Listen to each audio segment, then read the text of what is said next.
Pernah nggak sih, sebagai guru atau orang tua, kita lihat anak yang kayaknya nggak bisa diem, atau yang suka ngobrol, atau malah sering melamun di kelas. Dan kita langsung mikir, wah ini anak bermasalah.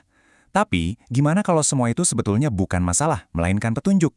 Yup, petunjuk tentang cara unik mereka buat belajar. Hari ini, kita bakal bongkar gimana konsep Stephen bisa jadi kunci buat baca petunjuk-petunjuk ini dan membuka potensi sejati setiap anak. Oke, kita mulai dari pertanyaan yang kayaknya semua pernah ngalamin ya. Kita lihat ada murid yang kakinya goyang-goyang terus, atau yang lain lagi asyik bisik-bisik sama teman sebangkunya. Biasanya apa yang kita lakuin? Mungkin langsung negur, atau bahkan kasih hukuman. Tapi, pernah nggak kita berhenti sejenak dan beneran nanya, kenapa ya mereka begitu? Nah, ini dia nih, daftar pelanggaran yang paling umum kita temui di kelas. Gerak-gerak terus, ngobrol, gambar-gambar pas guru lagi ngejelasin. Semua ini sering banget kita cap sebagai kurang disiplin atau nggak bisa fokus. Tapi kali ini kita akan lihat semua ini dari kacamata yang sama sekali berbeda. Disinilah kita akan coba geser cara pandang kita akan ubah lensa kita dari ngelihat ini sebagai masalah perilaku yang harus diberesin, menjadi ciri khas karakter yang justru harus kita pahami. Ini dia pertanyaan intinya. Gimana kalau gerakan tangan itu adalah cara otak mereka biar tetap nyala? Gimana kalau ngobrol itu adalah cara mereka memproses informasi lewat interaksi? Dan gimana kalau melamun itu sebetulnya adalah proses imajinasi yang lagi jalan kenjang?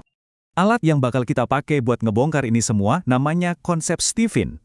Gampangnya gini, Stephen itu singkatan dari sensing, thinking, intuiting, feeling, dan insting. Ini adalah cara buat memetakan belahan otak mana sih yang paling dominan di diri seseorang. Nah, dari situ kita jadi dapat bocoran luar biasa tentang cara paling efektif buat mereka belajar dan komunikasi. Yuk, kita langsung masuk ke prakteknya aja.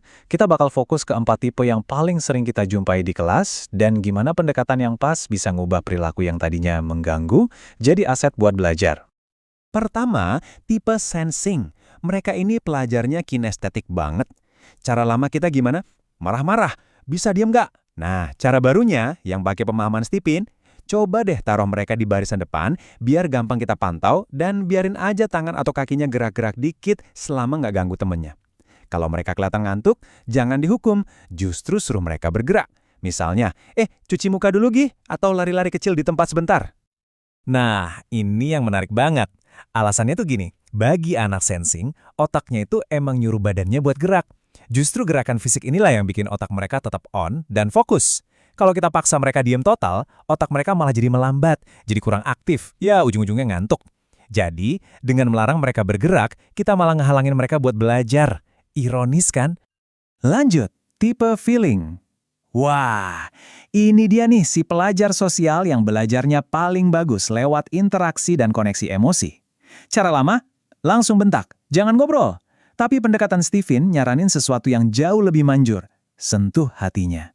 Coba deh bilang, kamu sayangkan sama ibu? Tolong perhatian ibu ya, sebentar aja. Pendekatan kayak gini, itu membangun ikatan, bukan malah bikin jarak. Kutipan ini, wah, kena banget sih. Buat anak feeling mereka nggak akan bisa nyerap pelajaran kalau mereka nggak suka sama gurunya, titik. Ikatan emosional, rasa suka dan sayang ke guru itu gerbang utamanya buat mereka belajar. Pas mereka merasa disayang dan nggak dimarahin, otak feeling mereka langsung aktif dan materi pelajaran jadi lebih gampang masuk. Sekarang kita ke tipe intuiting, si pelajar imajinatif. Ini dia nih yang sering banget dituduh melamun. Cara lama pasti langsung negur dan maksa buat kontak mata. Padahal, pendekatan yang lebih bijak adalah dengan coba validasi pemahaman mereka. Biarin aja mereka gambar-gambar kecil atau lihat keluar jendela, terus kita cukup tanya, "Ibu tahu kok kamu dengerin, coba jelasin dikit dong apa yang barusan ibu sampaikan." Mungkin kita bakal kaget sama jawaban mereka. Ini konsepnya keren banget. Tipe intuiting itu fokus dengan ketidakfokusannya. Justru kalau mereka dipaksa natap lurus ke guru, proses mikirnya bisa macet. Saat tangan mereka coret-coret atau matanya ngelihat awan, otak mereka itu sebenarnya lagi kerja keras, ngebayangin dan nyerap konsep yang lagi dijelasin. Mereka itu dengar pakai telinga, bukan pakai mata. Jadi tatapan kosong mereka itu sebenarnya tanda pikiran yang lagi sibuk. Terakhir, tipe thinking. Hati-hati sama yang satu ini, mereka sensitif banget soal struktur dan penghargaan. Buat mereka, duduk di barisan paling depan itu sebuah kehormatan loh. Cara lama kita mungkin bakal mindahin mereka ke belakang sebagai hukuman kalau dianggap bandel. Tanpa sadar, dampaknya bisa dalam banget. Cara baru, pahami aja kalau posisi duduk di depan itu adalah cara kita menghargai mereka dan bantu mereka jaga konsentrasi. Biar makin kebayang betapa pentingnya pemahaman ini, yuk kita lihat satu kisah nyata. Kisah ini benar-benar nunjukin konsekuensi serius kalau kita sampai salah menangani karakter bawaan seorang anak. Ini kisah beneran ya? Ada seorang murid tipe thinking yang dipindahin ke kursi belakang. Apa akibatnya? Dia tiba-tiba kena sakit mah parah, sampai 40 hari. Dibawa ke dokter, nggak ketemu penyebabnya. Sampai akhirnya, seorang konsultan nemuin masalah sebenarnya. Posisi duduk. Begitu dia dibalikin ke kursi depan, dalam 10 hari sakitnya sembuh total. Luar biasa ya? Jadi, poin krusialnya apa? Ini bukan soal manja-manjaan atau sekadar pilihan. Buat anak thinking, posisi duduk di depan yang mereka anggap kayak singgasana itu adalah cerminan status dan penghargaan. Pas kehormatan itu dicabut, dampaknya bisa sampai ke fisik, bisa menyebabkan penyakit psikosomatis. Serius banget kan? Oke, setelah lihat semua contoh tadi, kita sampai ke satu kesimpulan yang kuat banget.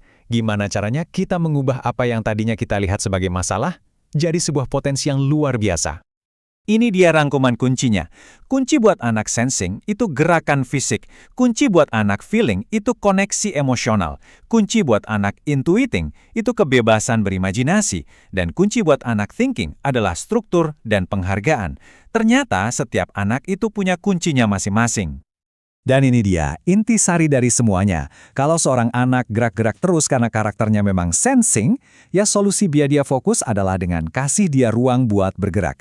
Kalau masalahnya datang dari karakter, maka solusinya juga harus datang dari pemahaman kita terhadap karakter itu sendiri. Sesimpel itu.